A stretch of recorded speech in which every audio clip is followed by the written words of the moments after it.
বঙাইগাঁও জিলাৰ মানিকপুৰ ৰাজহ চক্ৰৰ অন্তৰ্গত ৩ নম্বৰ জামদহাত কৃত্ৰিম বানপানীৰ ফলত সৃষ্টি হৈছে হাহাকাৰ অৱস্থাৰ।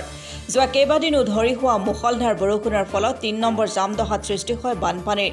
আইনৈৰ কাষে কাষে মথাউৰি নিৰ্মাণ কৰাৰ লগতে পানী বাহিৰলৈ উলিয়াই দিয়া কালভাৰ্টসমূহ বন্ধ কৰাৰ ফলত পানী বাহিৰলৈ ওলাই যাব নোৱাৰাৰ ফলত বানপানীৰ সৃষ্টি হয়। পানীৰ তীব্ৰ সোঁতত ৰাইজৰ বাসগৃহৰ প্ৰতি তীব্ৰ ভাবুকিৰ সৃষ্টি হৈছে।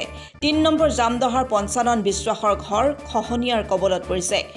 ফলত স্থানীয় ৰাইজে ঘৰখন ৰক্ষা কৰিবলৈ আপ্ৰাণ চেষ্টা অব্যাহত ৰাখিছে। কালভাৰ্টসমূহ বন্ধ কৰাৰ বাবে বানপানীৰ সৃষ্টি হোৱা জিলা প্ৰশাসনৰ দৃষ্টি আকৰ্ষণ কামনা কৰিছে স্থানীয় ৰাইজে।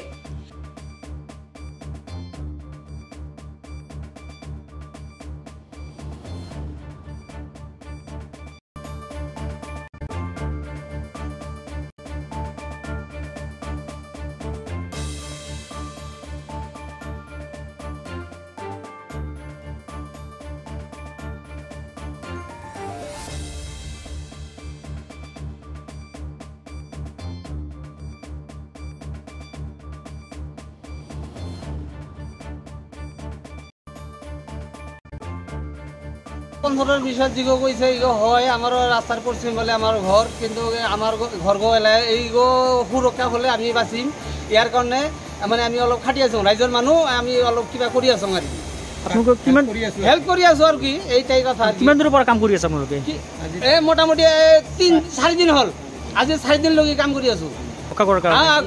ৰক্ষাৰ কাৰণে আমি ৰাইজে গাঁৱৰ মানুহ আগে আমি কাম কৰি আছোঁ আৰু যাতে যি থাকিব পাৰে সেইকাৰণে আমি আশা কৰি মানে অলপ কিবা আমি কাম কৰি আছোঁ। ৰাস্তাখিনি আৰু ৰাস্তাৰ পশ্চিম ফালে এই পঞ্চানন বিশ্বাস যি আছে তাৰ পশ্চিম ফালে মোৰো ঘৰ যাব লগা হৈছে আৰু খালি ছিঙিলে মোৰো ঘৰ যাব। এই মানে চৰকাৰে অনুদান পোৱা ঘৰ আমাৰটো যাব। আপুনি চৰকাৰক কি আহ্বান জনাব? চৰকাৰক আবেদন মানে এইখিনি সুৰক্ষা মান লাগে, যাতে আমি এনে হাৰাশাস্তি আমি ভুগিব নালাগে। আৰু গাঁওখনৰ নাম কি? গাঁওখনৰ নাম ৩ নম্বৰ জামদহা। নমস্কাৰ, মই শ্ৰী পঞ্চানন বিশ্বাস, গাঁও ৩ নং জামদহা, বঙাইগাঁও ডিষ্ট্ৰিক্ট হয়। তাৰমানে আজি কিছুদিন হ'ল এই নেৰানেপেৰা পৰা বৰষুণৰ ফলত আমাৰ ঘৰৰ লগত এটা কালভাৰ আছে, PWD ৰাস্তা হয়।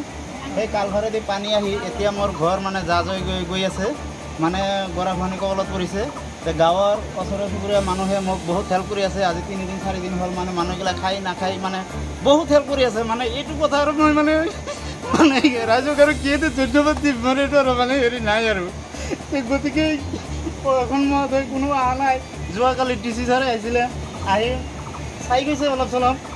গতিকে মানে এতিয়া মোৰ ঘৰ যায় আৰু মানে কি ক'ম আৰু উপায় নাই মোৰ। এতিয়া DC মহোদয় আহিলে কি আশ্বাস দিছিল? মই কথা পতা নাই যেনিবা, মই কামত ব্যস্ত আছিলোঁ আৰু কি। চাৰ্কেল অফিচৰ পৰা মণ্ডল হওক চাৰ্কেল অফিচাৰ আহিছিল নেকি? নাই, অহা নাই। শেষত আপুনি চৰকাৰক আৰু প্ৰশাসনক কি আহ্বান জনাব? আহ্বান জনাইছোঁ যাতে আমাৰ এই মানে 3 নম্বৰ গাঁৱটো এনেকুৱা মানে হয়তো পানীৰ প্ৰব্লেমটো যেনেকৈ হওক, এতিয়া চাওক এই পানীটো কালেকশ্যন একদম গৰাই মাৰি একেবাৰে আপোনাৰ চৌৰাগুৰি এৰিয়াৰ যেতিয়ালৈ আমাৰ ডাঙৰ মথাউৰি আছে তাৰ পূব ছাইডৰ পানীখিনি গোটেই এটা কালভাৰেদি ওলায়, আৰু বাকী কালভাৰৰ চব বানপানীত মানে বাটা খাই গৈছে। এটা কালভাৰো খোলা নাই, অকল এটা কালভাৰটো একদম আইন নদী হেন হৈ গৈছে আৰু কি, আইন নদীতকৈ ডাবল হৈ গৈছে পৰিস্থিতিটো এনেকুৱা আৰু কি।